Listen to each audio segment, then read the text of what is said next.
everybody, it's Kelly and I'm back with another layout, and I'm going to start out with that ghost paper, which is from Doodlebug Ghost Town. It's the Good Spirits paper, and then I'm going to use this piece of stripe paper from Doodlebug Ghost Town, and that's the Candy Six paper, and that was a remnant, an offcut, whatever.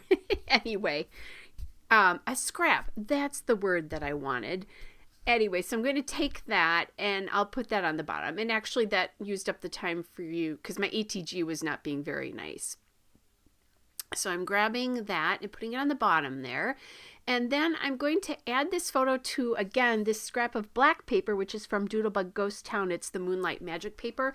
And I keep all my Halloween supplies together so that it's really easy for me to just pull things, not just the paper, but also all the embellishments and all of that as well, too.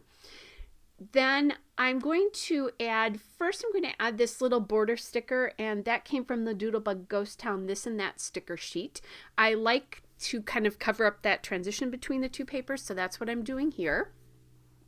And then this is kind of inspired by, or I wanted to use that Trick or Treat wood veneer, which is from Ellie's Studio. I think that was from this past year. If it wasn't this year, it was the year before. And then I'm going to add in that orange journaling card as well from Ellie's Studio so that I can just talk about this. And really what this is it's my M number 2 and M number 3, so two of my grandkids. And this is right before Trick or Treat started on Halloween last year. And they were looking out their door, kind of waiting to see if anybody was coming yet or trick-or-treating in the neighborhood because they were all ready to go. And I just thought it was so cute. So, he's Batman and she's Wonder Woman there. Just it was such a cute moment. So I wanted to add in some large die cuts to help take up some space and balance that big picture there. So I'm looking through my Doodlebug Ghost Town Odds and Ends, which is their die cut pack.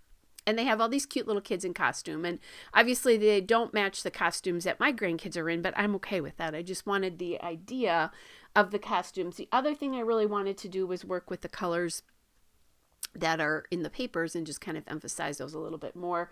So that little girl is dressed as a cupcake, which is really cute. So I wanted to get some pink in there to emphasize my granddaughter, and then just the black in that little Frankenstein guy is helping emphasize the black from the Batman costume that you can see from my grandson there. All right, so we'll just get those down. These a lot of these die cuts are huge in this particular collection, but I don't mind them. They go a long way to doing the decorating on your page, and I just think it's cute, and it's emphasizing the trick-or-treating, and they all had their little pumpkins that they were going to trick-or-treat with. Then I'm looking for some candies, because some smaller embellishments to go on that top right, and I choose these candies. I knew it had candies in the pack, because they're going out trick-or-treating for candy, obviously. So I just grabbed that little purple sucker and the orange gumdrop there and added those onto the page. So there's those pieces. Then I wanted to add more wood veneer in, otherwise that Trick or Treat is going to stick out. And I'm adding these pieces of candy corn again from Ellie's Studio, and that was from a Halloween pack. You can see it up to my right hand there. I don't remember if that was last year or before that, but they usually put out some sort of Halloween embellishments, and I like to use those. They're really cute, and they tend to fit with lots of different collections.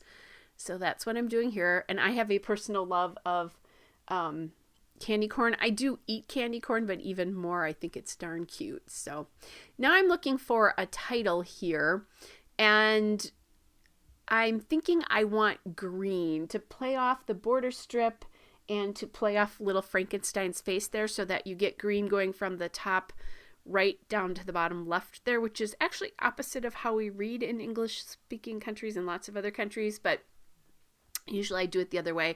But this is just a different way to do it. When I put these in my book, I'll have to kind of try to make sure this is on the right side, because it'll make a little bit more sense.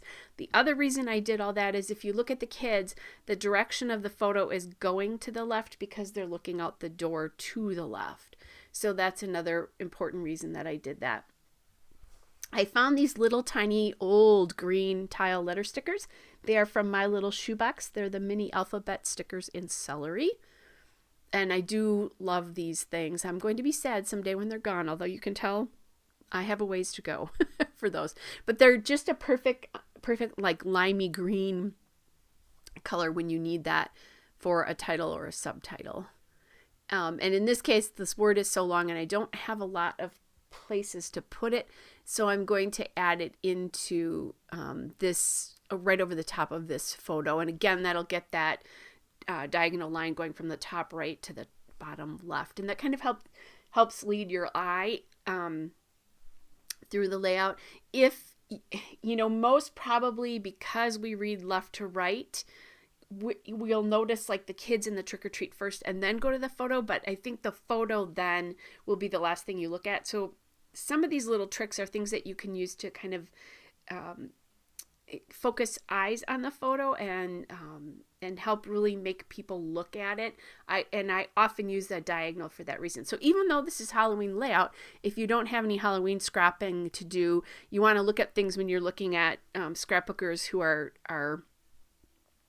doing some scrapbooking for you to look at on the videos. That why are they doing what they're doing? What is that helping? What do you like or not like about it? So you don't have to be scrapbooking Halloween, or in this case, you're going to probably see Halloween and Christmas both coming up for a few weeks for sure over the next, whatever weeks, because I've definitely got some of those layouts going. All right, now I'm adding in these Puffy stars from Ellie's Studio. They are the Puffy star stickers. These are older, so I don't know that they have them available right now, but I love their Puffy stars and Puffy hearts. They're some of my favorite embellishments because they're so versatile on so many different layouts. So when they bring them out, I often buy whatever the pack is.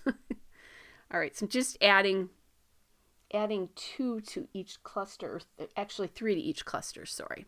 All right, guys, there's this still shot and a couple of detail shots. Hope you're all well, and I'll be back with another layout again soon. Bye, everybody.